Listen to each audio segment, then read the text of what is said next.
वडोदरा में लगातार smart meter को लेकर विरोध प्रदर्शन जारी है।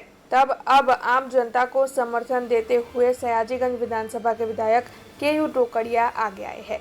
दरअसल स्मार्ट मीटर को लेकर लोगों का विरोध देखते हुए सयाजीगंज विधानसभा के विधायक केयू रोकड़िया की ओर से MGVCL के MD के साथ बातचीत की गई है। स्मार्ट मीटर से ज़्यादा बिल आता है और कभी भी बिजली चली जाती है, ऐसी लोगों की शिकायतें हैं। ऐसे में विधायक केयू रोकड़िया की ओर से इन शिकायतों को सुलझाने की बात MGVCL के MD के साथ की गई है।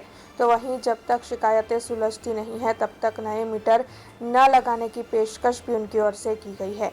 ऐसे में सयाजीगंज विधानसभा में नए स्मार्ट मीटर न डालने का तय हुआ है। तो आइए आपको सुनाते हैं इस मामले में विधायक केयू रोकड़िया का क्या कहना है। જે રીતે નેશનલ સ્માર્ટ ગ્રીડ મિશન અંતર્ગત RDSS સ્કીમ અંતર્ગત જે ગવર્મેન્ટ ઓફ ઇન્ડિયાની સ્કીમ છે તેના અંતર્ગત MGVCL દ્વારા વડોદરા શહેરમાં બીજા અન્ય શહેરો અને જિલ્લાઓમાં પણ સ્માર્ટ મીટર નખાઈ રહ્યા છે અને એમાં ઘણી વ્યાપક ફરિયાદો સરકાર સુધી પહોંચી છે। મારા વિસ્તારની અંદર પણ ગોરવા, સુભાનપુરા, ફતેગંજ, ન્યૂ સમા રોડ અનેક જગ્યાઓ પર સ્માર્ટ મીટર બેસાડવામાં આવ્યા છે।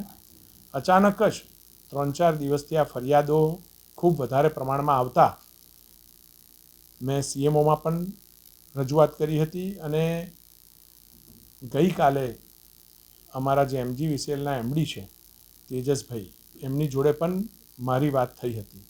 સૌ પ્રથમ તો મેં તેજસભાઈને સજેશન પણ આપ્યું હતું કે સ્માર્ટ મીટર બેસાડવાની સાથે લોકોમાં જનજાગૃતિ આવે એના પ્રયત્નો કરવા જોઈએ અને એની સાથે જે રીતે લોકોની ફરિયાદ છે કે અમારા મીટર ફાસ્ટ ફરી રહ્યા છે, ક્યાંક રાત્રે ડિસ્કનેક્શન થાય છે, ક્યાંક રજાના દિવસે પણ ડિસ્કનેક્શન કરવામાં આવે છે, આવી અનેક ફરિયાદો અમારા સુધી પહોંચી હતી।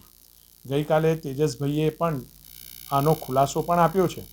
આમ છતાં પણ તેજસભાઈને MGVCLના MDને મેં કહ્યું છે કે જ્યાં સુધી ફરિયાદોનું નિરાકરણ પૂર્ણ રીતે ન આવે ત્યાં સુધી સયાજીગંજ વિધાનસભામાં આ નવા મીટરો બેસાડવા ન જોઈએ।